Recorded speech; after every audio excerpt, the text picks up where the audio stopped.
Hello and welcome to Voices from L5, a podcast all about space settlement. My name is Liam Ginty and today I'll be speaking with Professor John Hickman, a professor of government at Berry University and author of The Political Economy of Very Large Space Projects. The act of moving onward means we pass these signposts. One of them was first leaving Earth. The next one is hanging out on the moon. What's next? The planets. Onward to the edge. We're moving onward to the edge. Here we are together. This fragile little world.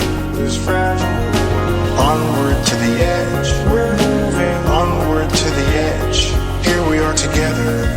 This fragile little world.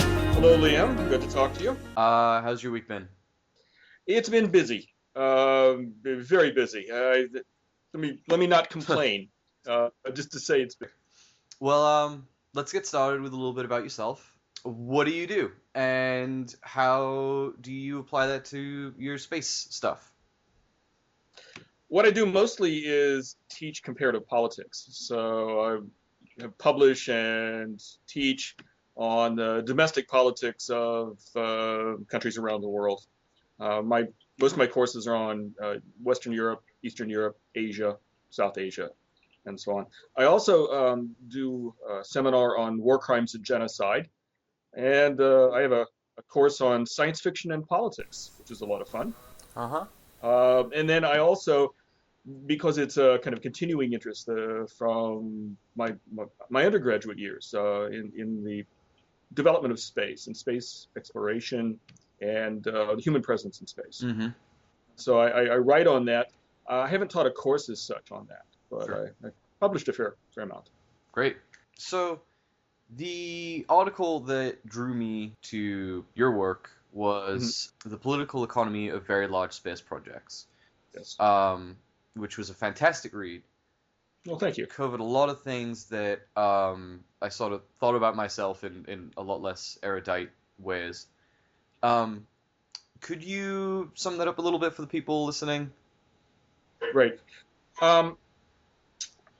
I was convinced, beginning with, I think, the publication of O'Neill's The High Frontier, that a lot of really well-meaning space enthusiasts, people who cared about the development of space, were really good at talking about everything but one crucial issue, and that's how we might actually make it happen. Mm-hmm.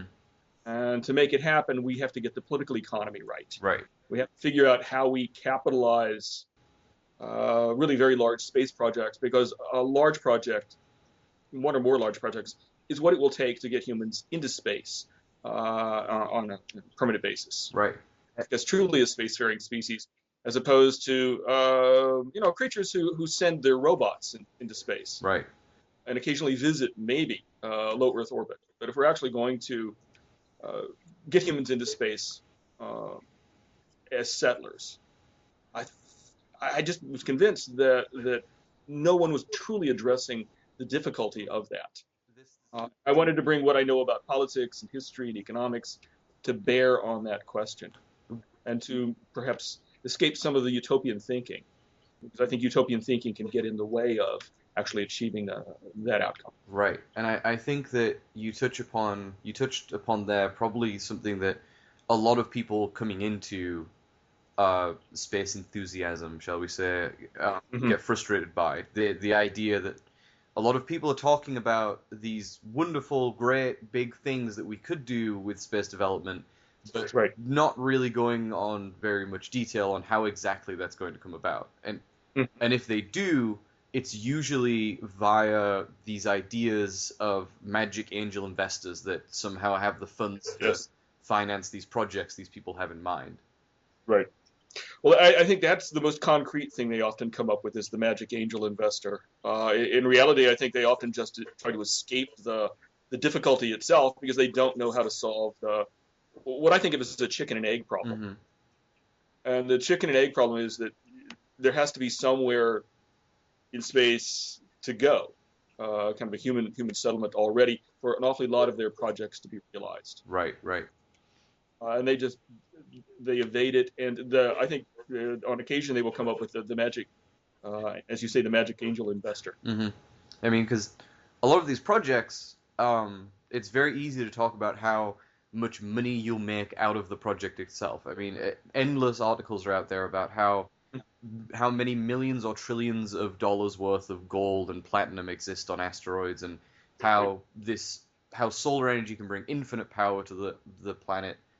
Mm-hmm. And there's plenty of that, but there's not a lot of explaining exactly how we build the billions and billions and billions of dollars needed to get there. I mean, Mm-hmm. on occasion you have a few people talking about that financial cost and pointing out that it's not as high as some people would think. Like I think that there is some focus in this subculture where we on occasion mention, oh, some people may assume that it would cost trillions of dollars to build a solar panel, and in fact it would only cost billions of dollars, as if the difference in zeros makes it somehow more possible. I agree. There is, but I think some of this is rooted in the fact that many space enthusiasts are, as I think all of us are, interested in the engineering and in the science. But I think that's where their expertise lies, and they haven't actually thought about how we have settled other frontiers here on the planet. Right. So they haven't really brought that to bear. And yeah, there is this tendency to want to escape the difficulty by talking about reducing launch to orbit costs, Hmm. or fantastic returns, as you say, from some enterprise. But there is a kind of escapism in all of that, and they're escaping from something really hard, and that really hard thing is, how do you pay for the initial capitalization? Hmm. And it is a tremendously difficult problem to solve. In the past, we have we've solved that problem often in the past by using the state, and an awfully lot of our fellow space enthusiasts are, I think, they are libertarian in sentiment, libertarian in prejudice. They simply are anti-statist, Hmm. and that gets in the way because the state is a really crucial way to solve the chicken and egg problem when it comes to opening frontiers. Anyway, sorry. Next question, please. I'm sorry. No, it's fine. I was just about to say that brings us quite cleanly to the push of the article that you wrote itself. Mm. One of the points that really resonated with me in your article, and a lot of the theme throughout it, was that this libertarian ideal that these private investors, which will all of a sudden be very interested in financing billions and billions of dollars of space projects, simply either don't exist or lack the capital required to pull this off. And you suggested an alternative, which was the state funding some of these startup costs and approaching this project like the example you used, I think, was Panama. Mhm. Yeah, I thought that was an incredibly interesting. It was something that I felt that I've been sort of feeling similar to you since I read High Frontier and since I started being very interested in space development. It seemed very plainly obvious to me that there isn't enough private financing capital out there to fund a true space colonization or space settlement or just a large-scale space development project. But on the other hand, in recent years, so it was a while ago that you wrote this article. In recent years, SpaceX has blown up in popularity and has been doing incredible things with their private financing. Orbital and Boeing and a variety of other companies are coming out and doing various things in that sense. None of them are doing a great deal of actual development of space. A lot of them are sort of building rockets and sending things up to the ISS and that sort of thing. And those are all wonderful achievements, but Elon Musk has been saying very recently, very loudly, that he intends for SpaceX's main final end goal to be the colonization of Mars. Mhm. How do you think that fits in to this idea that private finance isn't able to achieve that? Sure. Let me say at the beginning, Elon Musk. I am really pleased that he is doing what he's doing. Oh, for sure. He deserves credit for doing what we expect entrepreneurs to do, and that's learn how to make a profit out of frontiers that have been opened. I mean, it's not the job of private capital to open frontiers. That's always been the task of the state or the state in combination, with private capital. But we just don't expect private capital to open frontiers, Mm-hmm. especially to places as distant as celestial objects that have no human populations and so on. I mean, we don't expect that, and it's not reasonable to do so. Mm-hmm. So we ought not to, I think, load that onto Elon Musk and SpaceX. Mm-hmm.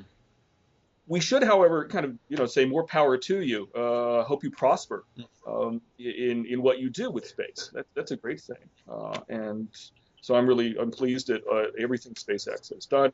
I just don't expect it to open the frontier on Mars. I don't expect it to, in a sense, get there without the state footing the bill in multiple different ways. And it's worth noting that SpaceX has done great things, but what it has done is not open a frontier. Mm-hmm.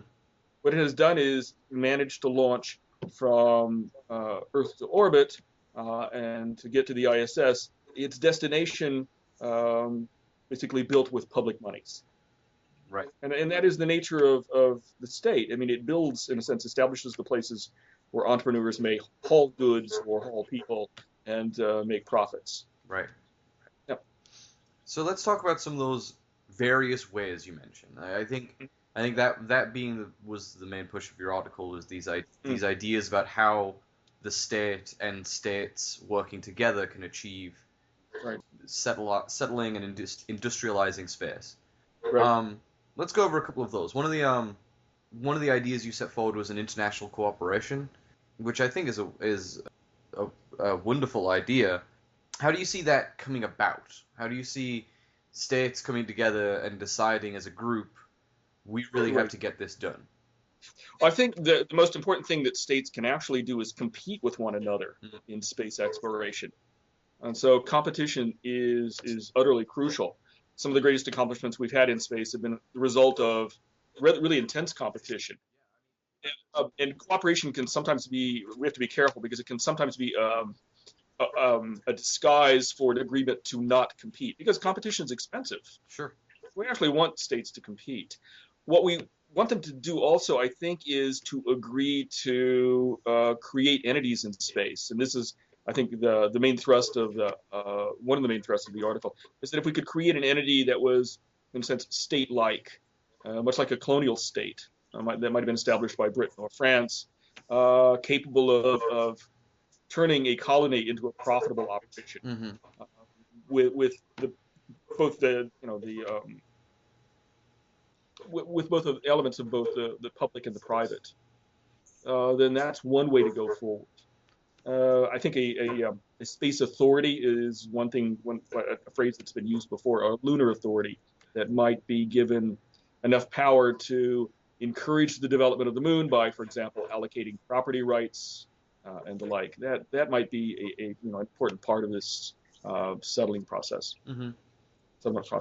This sort of thing is actually why I think it's very important. I think that our subculture of space enthusiasts puts a lot of focus on engineering and STEM types, but these sort of insights that you're bringing here, I think, are why it's very important that we start being a little bit more accepting of people with your sort of background and your talents. There's countless times that I've seen people in the online forums and in conventions discussing these ideas about how they can build a bigger rocket and how they can build a space elevator and how they can build all these projects, and there's very little of the kind of brain power that would go into, for example, negotiating the land rights of where you would put a space elevator. Like, that just doesn't seem to enter anyone's mind. Right. I think for people with a background in physics and a background in engineering, the idea that you have to deal with human beings and that human beings are problem sometimes, and that they have competing interests, I think it is just difficult to accept. There is a degree of ambiguity in human relationships that they're uncomfortable with sometimes. Yeah. But we do know a great deal about how we have, in fact, succeeded in opening frontiers in the past, and they do often involve state intervention and the allocation of property rights. And we really have to get on with that. We can't imagine that these problems will solve themselves. Right. And I think you and I are thinking along the same lines. Then we really do need to get on with dealing with these basic kind of political economy questions. Right.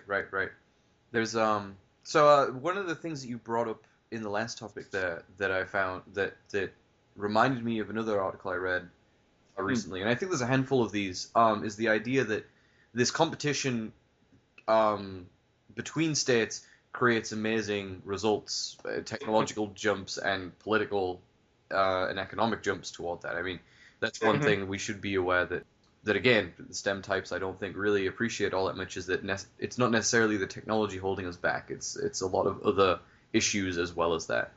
Well, can I jump in? Sure. The STEM types, as you described them, I think they understand that competition between firms is important. I think they just fail to take that logic to see international relations in the same way. Right. I think they fail to see that competition between states can actually generate really interesting outcomes and useful outcomes. Right. In the same way. And so I think we just need to move the logic from private firms to states, from private property to sovereign territory. Right. In space, and we get the same kinds of advantages. Yeah. I mean, it's strange that they should be that some people could be so blind to that, considering what is possibly the greatest time for space development ever was between when the US and the USSR butted heads over space development. That pushed us beyond any frontier we'd ever went to. It put us. Yeah, I agree. In the absence of that competition, we would not have done what we did. For sure. We would not have gone to the moon. I think we would have been content to, as Eisenhower said, not want to spend the money to find out what's on the other side of the food. Right.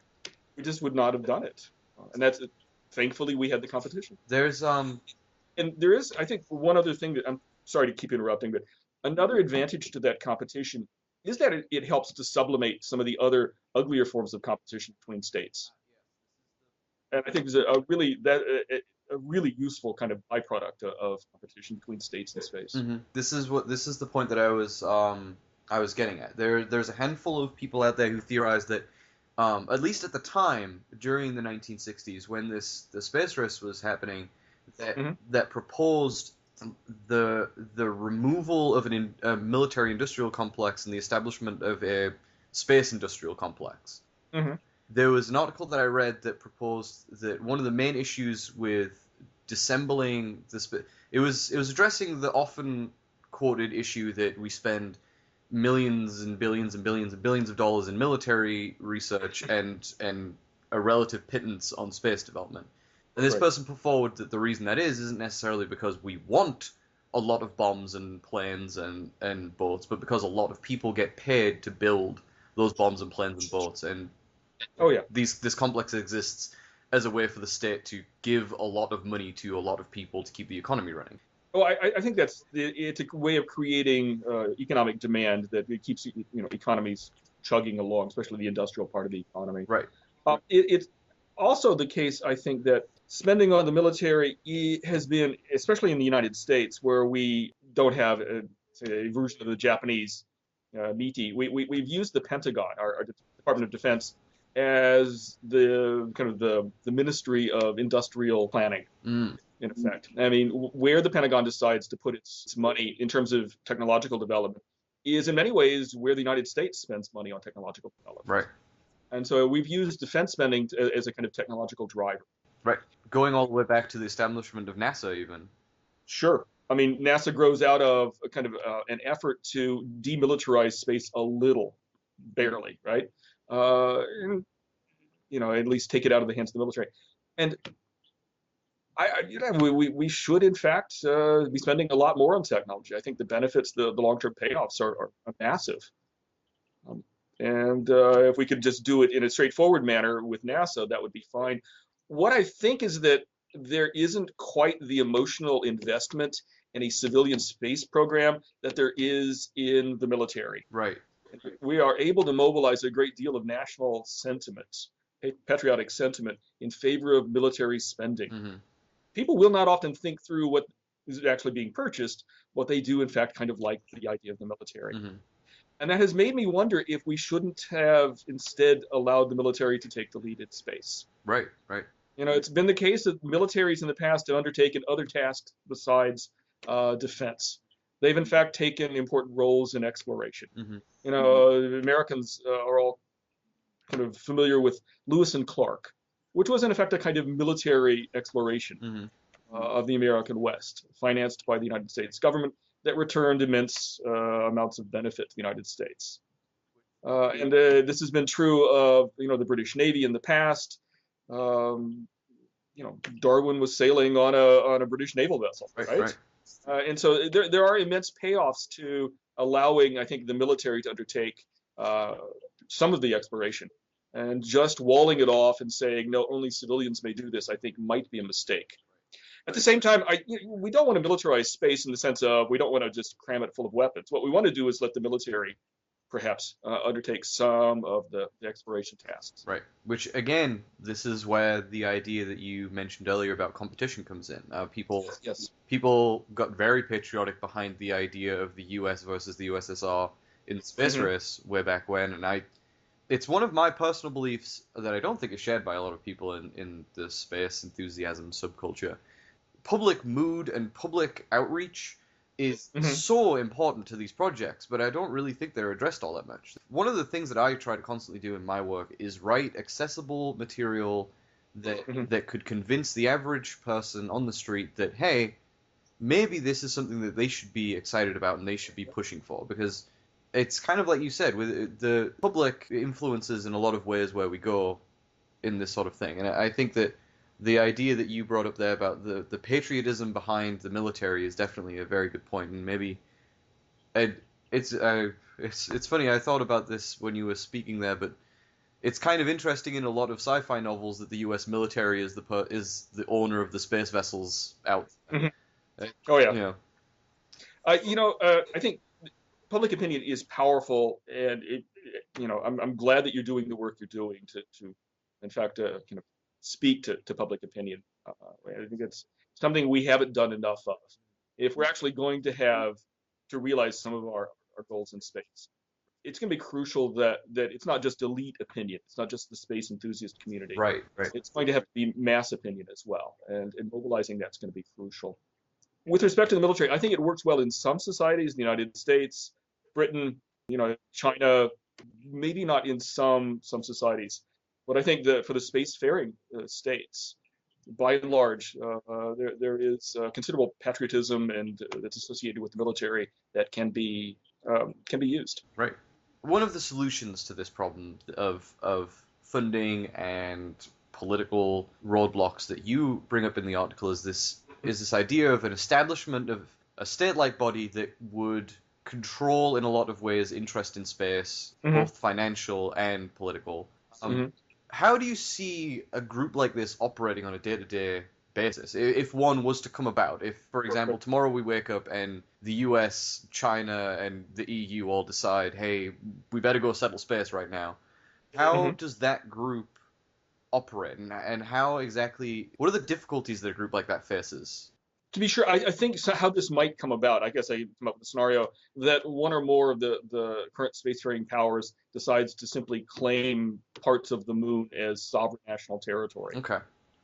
And that would lead to, I think, considerable discussion at the very least. I'm not sure it would mature into an international crisis, but at the same time, I think it might prompt them to undertake the kind of serious discussion about how this ought to take place. Perhaps they could come together and create a lunar authority capable of, say, assigning property rights and encouraging development and making some capital investment and creating the kind of public-private partnerships necessary to settle the moon. We do have at least some indication of how that might come about with the creation of the 1959 Antarctic Treaty, where there was some initial really strong interest in truly dividing up Antarctica.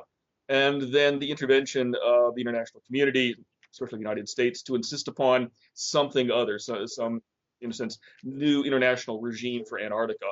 What it tended to do was freeze development, literally, in Antarctica but it was prompted by a really strong interest in kind of dividing up the continent. And so we had the U.S. Impose a solution on other players with the 1959 Antarctic Treaty. We might see the United States and China kind of, in a sense, nervous about one another's interest in the moon and come together and bring the EU in and create something like a lunar authority as a consequence of a crisis brought on by a territory. That's conceivable. Sure. It's also possible we might just divide up the moon. Mm-hmm. I mean, it's a fairly large body. You can see the Chinese, the Americans, the Europeans insisting on ownership rights over certain parts of the moon. That would also serve as the kind of competition that might get us to settling the moon. Mm-hmm. I mean, I'd rather see what happens on the moon as a secret society, perhaps under some sort of international authority. But how we get there is maybe secondary to getting there. Right, right. Remember, Deng Xiaoping said, was it white cat, black cat, as long as it catches the mouse? Correct. I think perhaps we ought to be open to that kind of thinking. Mm-hmm. We need to remember that the goal is the goal and not the means. Mm-hmm. Yeah, I totally agree with you. I don't know if you've ever done this, but and anyone listening as well, if any of you want a perhaps machoistic view of how the opposite of this thinking makes a very frustrating time, feel free to go on maybe the LinkedIn boards for some of the more serious space settlement enthusiasts and watch every single topic turn into 2 or 3 people who all nominally own their own space development company, all discussing how one of their rockets is the best way to go to the moon. No, actually, my space elevator idea is the best way to go to the moon. No, actually, my inflatable space hotels is the best way to go to the moon. All 3 of them aren't doing a great deal of anything, but arguing for which one of their ideas is the best, and it's a very frustrating thing to see. I agree. It looks a little bit like a collective action problem. Tragedy of the commons, in a way, or in this case, the tragedy of the anti-commons. Right. Yep. So this idea of a lunar authority, in many ways, is an easy thing for people to visualize and conceptualize. The idea that a bunch of countries come together, carve up the moon in some way, and decide, here, I'm going here, and I'm going here. That's something that I think we're all used to on Earth, just from millennia of historical. Sure.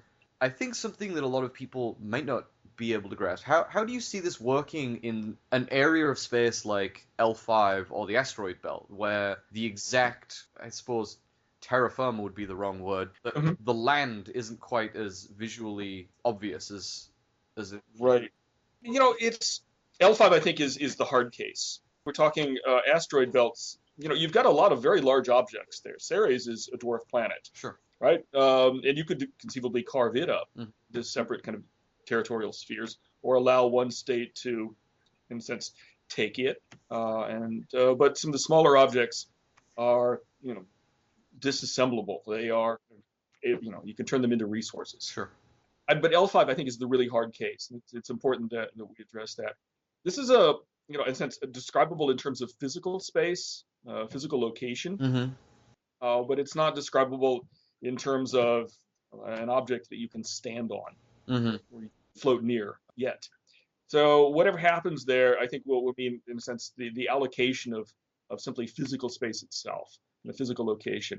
And we do that to some extent with respect to satellite location. Right. And we haven't done a good job of allocating satellite location. We have kind of worked on the first come, first serve principle with respect to an awful lot of what's available in satellite location. Something like that may operate with respect to L5. Right. Just the first to show up will claim space, and that will be a fait accompli. Other states will have to accept its presence there. That might be there might be, in a sense, norms that emerge, like proximity to different objects there in L5. Right. I think that makes a lot of sense. I think that the comparison to satellites, I think, would make it a lot easier for people to visualize this idea. The space is fairly large as well. I think I once gave a talk at a university, and one of the questions I got from a man who was very excited about this question was, what if the colonies went to war with each other? What if they fought? What if they fought Earth? This guy asked like 6 questions, and every time I'd finish, he'd stand up again. But I think that one of the interesting benefits of L5 in space is that the idea for fighting over territory. Do you see that being eliminated almost? It would seem silly to me almost for fight to break out in such a vast space with such vast resources Uh-huh. over the You idea know, of territory. I think a couple of things make it unlikely. One is the extraordinary vulnerability of human habitats Right. in space. Yeah. And so that means mutual vulnerability. Hardening any human habitat in space is an expensive proposition. You should be, I think, mostly interested in protecting yourself from space environment itself rather than from other humans. Also, the benefits from cooperation in space between different communities, I think, would far outweigh the tendency to compete over, in a sense, just physical location. Right. Right. So humans are territorial. I think we are very territorial creatures. On the other hand, I think we are able to resolve our territorial issues Hmm. by looking to kind of mutual exchange and to recognition of mutual vulnerability. I think it would not be a major problem. I don't predict war in space. I think competition, in fact, might sublimate some of that. Competition for exploration, competition for ownership rights, resources might, in fact, make that less likely. Sure. So, I think that hits the nail on the head pretty squarely. So the idea of mutual cooperation and mutual competition has come up a few times here. Last year, I think we saw a step toward that with the American-Indo mhm. cooperation, and recently India has made great leaps in their space program with very public news of their Mars mission being a success. I don't think that the Indo-American collaboration has been highlighted all that much in the news, but do you believe that this is a sign of greater international cooperation and perhaps the indication of a need for it in space development? Well, I think we talk a great deal about cooperation. If you listen to NASA, the official spokespeople for NASA, they talk international cooperation a great deal. Hmm. They don't somehow ever quite include the Chinese in their plans. The Chinese are kind of spacefaring power that is kind of systematically excluded from U.S. efforts at achieving international I cooperation. believe it's actually illegal for NASA to work with the Chinese space program currently. Yes. Yes, I mean they are the designated rivals, and I'm in a sense glad that they exist as rivals. Hmm. We will do more as a consequence because the Chinese are the rivals. Right. And when we think about this recent Indian accomplishment, uh, the MOMS space probe, that is in many ways a response to Indian competition, an Indian response to the competition that they have with China. Uh-huh. So it's Indo-Chinese competition that's really kind of driving a great deal of the Indian interest. And they got to say, we could accomplish what you could not, China, with respect to Mars. Which is a beautiful image. India managing to do such great things like So it is, yeah.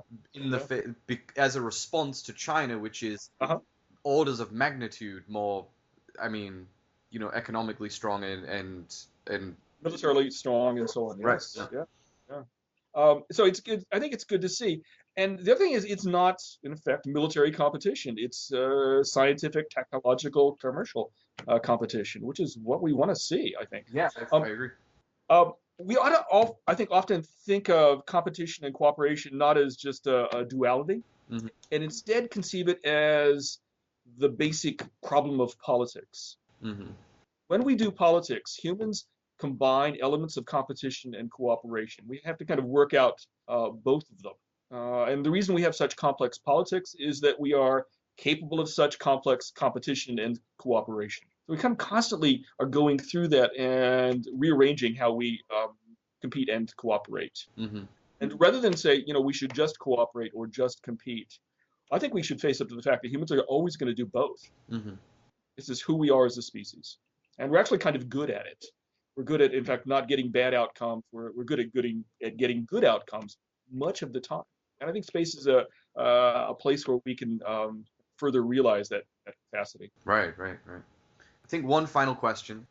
A lot of these ideas, I think, are very they're great. I think they encompass a lot of the questions that a lot of people have, and Mhm. often I find myself being asked by people, how exactly are we going to do this? How do we build these things? How do we carve up this land? What about competition? What about people going to war? What about people fighting over it? And I think this viewpoint that you bring, I think is perhaps not the be all and end all answer to everything, but definitely an indication that these are answerable problems.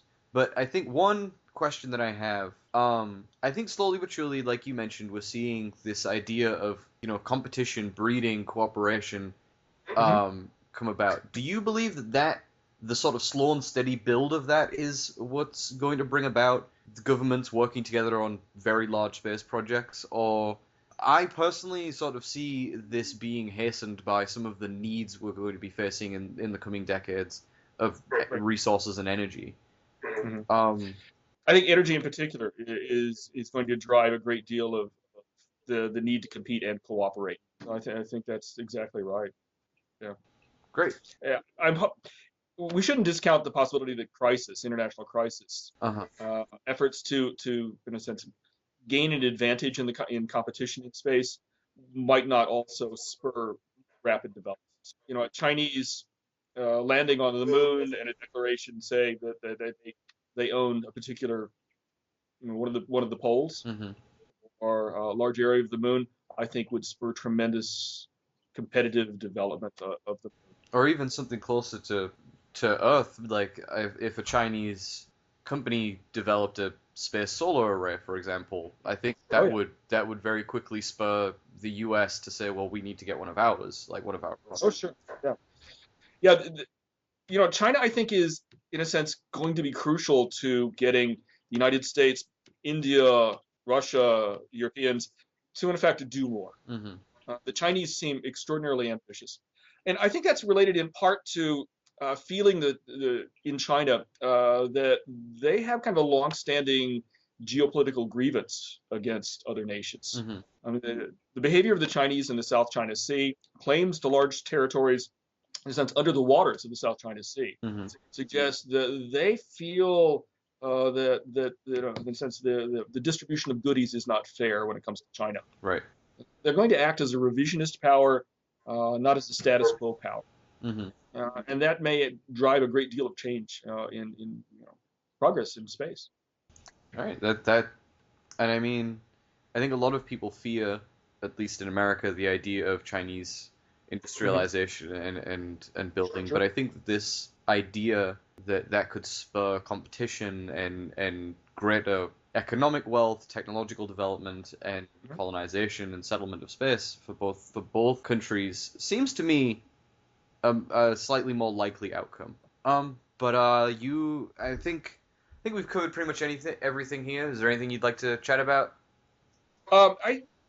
No, I think that's good. I think this is this is splendid. I'm glad you asked these questions, and I think your work in kind of popularizing some alternative views about space development are really helpful. I think it's really important that you're doing that. Well, thank you. I think that the actually coming up of these ideas is a great deal of importance too. I just think that a lot of these ideas aren't publicized or discussed enough in this sphere, and it was a very frustrating time for me to be looking over these discussions and seeing no one, for example, was talking about how the simple idea of how exactly would a society exist living in space? A serious discussion of it. I mean, there's sci-fi novels and general pie in the sky thinking about this idea, but there's not a lot of actual anthropology discussion was going on. And again, not a lot of political dialogue was going on about it. Not a lot of discussion of how exactly these various factors are going to come together and work. And you've been a great guest. It's been great having you for this first episode of the podcast. I appreciate that. Yeah, hopefully we will be hearing a little bit more about these ideas in the coming years. I think that this is the step forward we need to be taking. I think that a lot of the technological advances that we have are to the point where we could do a lot of these ideas, and the real barrier that not a lot of people are talking about is the political and the economic barriers to those problems.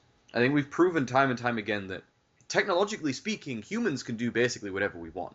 I don't mean to say that flippantly, but I think that if we knuckle down, if given the impetus, the economic route and the political freedom to do it, I'm not entirely sure there's a lot of things that human technology could not be spurred to do. If you look at how we went from a rigged up balsa wood and paper glider to a manned moon mission in less than half a century, in a lifetime. Yeah, I agree. Yeah. The idea that it would take centuries to build house in space is preposterous. I agree. We're already able to go there for one. But I think that you're right. I think when people come up to this problem and view this issue, it's very obvious we should be in space by now. Why aren't we? And they settle on these answers that, the libertarian ideal, where there just hasn't been the financial, the private investors haven't got behind it yet, or that space colonization is just impossible and too expensive, or any of the other reasons. No one has built a space elevator yet, for example. Mm-hmm. And I don't think enough people notice that the reason we went from a glider to the moon in 60 years was because two massive nations decided they needed to do that instead of bombing each other. Right. Yeah. I think it's an important insight. Yeah. Mm-hmm. Well, thank you again for your time. You've been wonderful. Well, thank you, Lee. This conversation. This has been good. Yeah, I think so. Well, have yourself a nice day, and thank you all for listening to Voices from L5. If you've enjoyed this segment, please check out John Hickman's article, The Political Economics of Very Large Space Projects, as well as his other material. If you have any comments or suggestions for the show, please email me at voicesfroml5@gmail.com, or leave a comment. Music for Voices from L5 has been graciously provided by John Boswell of Symphony of Science. Find more of his work at www.symphonyofscience.com. Hey, if you like what we do here and you want to hear more experts from all sorts of fields talking about space settlement in ways that you might not hear anywhere else, consider donating to our Patreon account. We really rely on donations to keep the show going, and even a small donation helps us get better guests, better equipment, and produce a better show for you. We have some great goals in mind for the show, and we'd really like you to make something special. You can check out a link to our Patreon account on the website, or in the comments or links that accompany this show. Thanks!